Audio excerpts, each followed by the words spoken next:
E aí, moçada? Vamos ver mais um exercício que caiu na P1 de Maxwell. Esse envolvendo os conceitos abordados no capítulo 1 do livro do professor Franco Brunetti. E o que nós estudamos nesse capítulo? O capítulo 1, Introdução, Definição e Propriedade dos Fluidos, apresenta o conceito de fluido, substância que não tem forma própria estando em repouso e não resiste a esforços tangenciais. Apresenta o conceito de tensão de desalhamento, que é a relação entre a componente tangencial da força e a área onde a mesma atua. Introduz a primeira classificação dos fluidos em líquido e gás. Líquido, substância que não tem forma própria, porém tem volume próprio. Gás, substância que não tem forma própria e também não tem volume próprio, já que ocupa todo o volume a ele oferecido. Estudamos também, nesse capítulo, a lei de Newton da viscosidade. A mesma foi introduzida através da experiência das duas placas, onde nós tínhamos uma placa inferior fixa, uma placa superior móvel, e entre elas um fluido lubrificante com uma espessura epsilon. Na placa superior era aplicada uma força F, porém, após um intervalo de tempo dt, Newton observou que a placa adquiria uma velocidade constante, o que significa que aparecia uma força de mesma intensidade, mesma direção, porém sentido contrário, que iria anulá-la. Esta força ele denominava de força de resistência viscosa. Através do princípio de aderência, ele observou que o fluido apresentava uma variação de 0 até a velocidade da placa, já que as partículas fluidas em contato com a superfície têm a velocidade da própria superfície. E enunciou que a tensão desse alinhamento era diretamente proporcional ao gradiente de velocidade, ou seja, a derivada da velocidade em relação ao eixo y, que era o eixo onde a variação ocorria mais rapidamente. Ora, mas trabalhar com um símbolo de proporcionalidade não é adequado. E para se introduzir a igualdade, é importante se estabelecer o coeficiente de proporcionalidade. E esse coeficiente de proporcionalidade da lei de Newton é a viscosidade dinâmica ou viscosidade absoluta. E a partir daí, temos que a tensão desse alinhamento seria igual à viscosidade vezes o gradiente de velocidade. Essa é a lei de Newton da viscosidade. E essa tensão desse alinhamento vezes a área de contato sempre vai nos dar a denominada força de resistência viscosa, que é sempre contrária ao escoamento. No caso de um cilindro, é importante relatar que a área de contato é a área da superfície lateral, ou seja, πdl. No caso de espessura pequenas, a variação da velocidade em relação a y pode ser considerada como sendo linear, o que resulta em um gradiente de velocidade constante. Daí surge a nossa simplificação prática da lei de Newton da viscosidade, que nos fornece a informação que a tensão desse alinhamento é igual à viscosidade vezes a velocidade constante dividido pela espessura do fluido lubrificante. Nesse capítulo 1 estudamos também o conceito de massa específica, massa por unidade de volume, peso específico, peso por unidade de volume.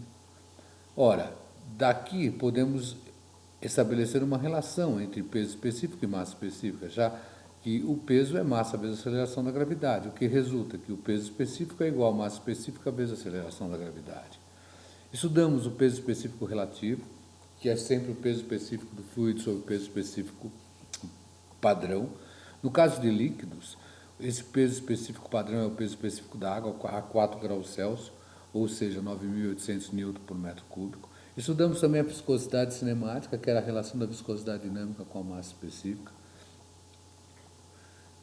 Introduziu-se o fluido ideal, aquele que não tem viscosidade, ou seja, não tem dissipação de energia ao longo do escoamento.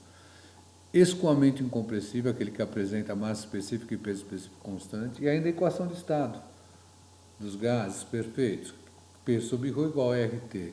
Lembrando que essa pressão é sempre na escala absoluta.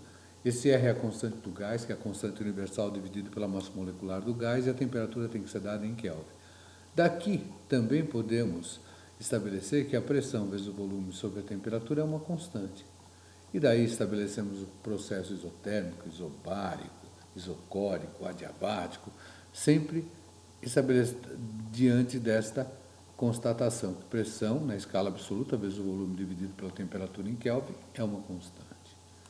Outra coisa que é fundamental se observar, no caso de um movimento linear, é que o contato com o fluido lubrificante sempre vai propiciar um movimento retilíneo uniforme, o que implica que nós sempre acharemos a solução do problema impondo a condição que a somatória das forças que atuam no corpo tem que dar zero, já que a velocidade do mesmo é constante. Essa síntese mais detalhada pode ser vista no meu canal alemão McFlu Resolve, cujo endereço está aqui em cima. Ok?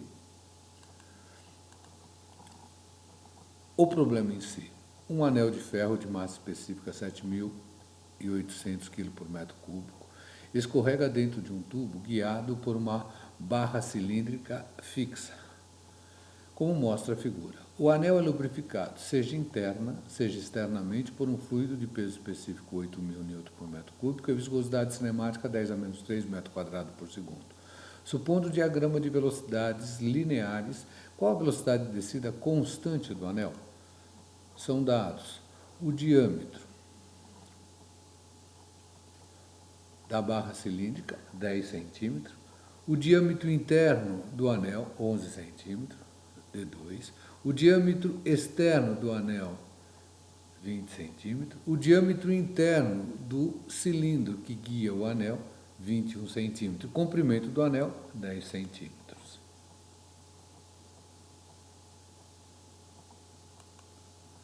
Como o anel tem um movimento retilíneo uniforme, temos que impor que não haja resultante nele. Portanto, a somatória de forças do anel tem que dar zero. Ora, mas quais são as forças que atuam no anel? Temos a componente tangencial do peso do anel, que está no sentido do movimento, já que é ela que origina o movimento, e temos no sentido contrário as forças de resistência viscosa, que é o contato do fluido com superfície sólida. Temos a força de resistência viscosa devido à área interna do anel e temos a força de resistência viscosa em relação à área externa, já que temos óleos tanto na área interna quanto na área externa. A partir daí, impondo que a somatória das forças do anel dá zero, nós teremos que a componente tangencial do peso seria igual à soma das duas forças de resistência viscosa. Componente tangencial do peso é sempre o peso vezes o seno do ângulo de inclinação, e as forças de resistência viscosa seriam calculadas como a tensão desse alinhamento vezes a área de contato. Como o diagrama de velocidade é considerado linear, teremos a simplificação prática nesse problema, o que resulta que a tensão desse alinhamento será a viscosidade vezes a velocidade dividido pela espessura. Espessura em relação à área externa seria o D4 menos D3 sobre 2. Espessura em relação à área interna seria o D2 menos D1 sobre 2. E π dl, a área de contato do anel com o fluido lubrificante. Área externa e área interna. Esta será a nossa equação 1. Se observarmos a equação 1 e substituirmos todos os dados do problema, iremos constatar que ficamos com incógnita: a viscosidade, o peso do anel e a velocidade. Peso do anel, viscosidade e velocidade.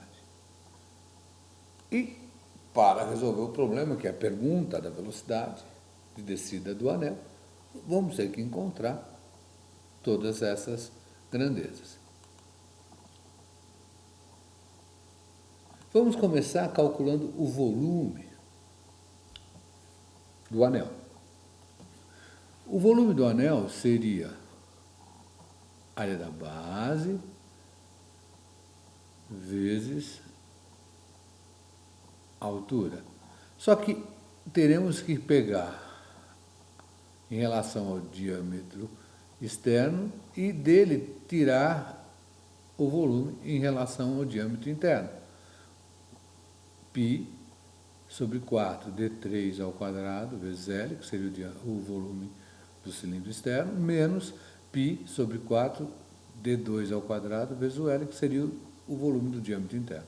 Isso vai nos dar um volume do anel de 2.191,3 centímetros cúbicos, ou seja, 0,00219 metros cúbicos. Legal, entendi o cálculo do volume do anel, mas para que ele vai servir? Olha, ele vai servir para calcular o peso do anel.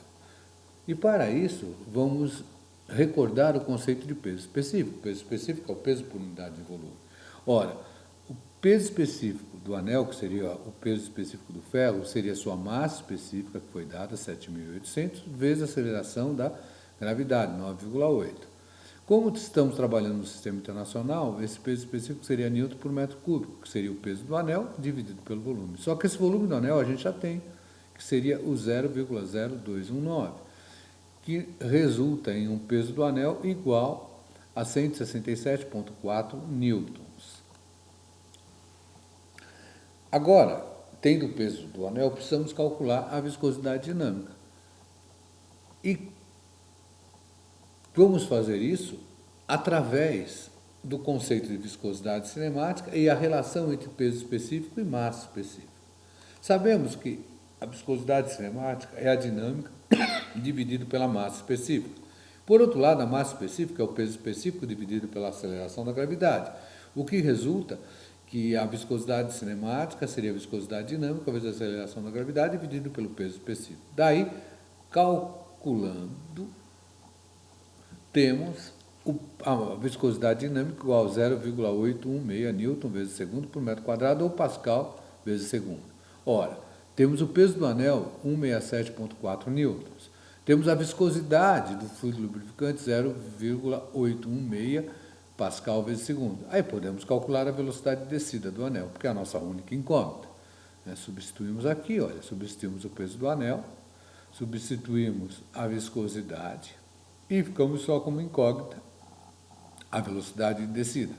Obtemos essa velocidade de descida igual a aproximadamente 5,3 metros por segundo.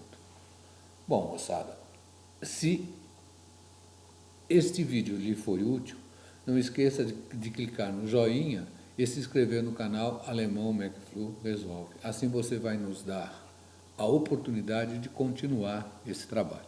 Boa sorte!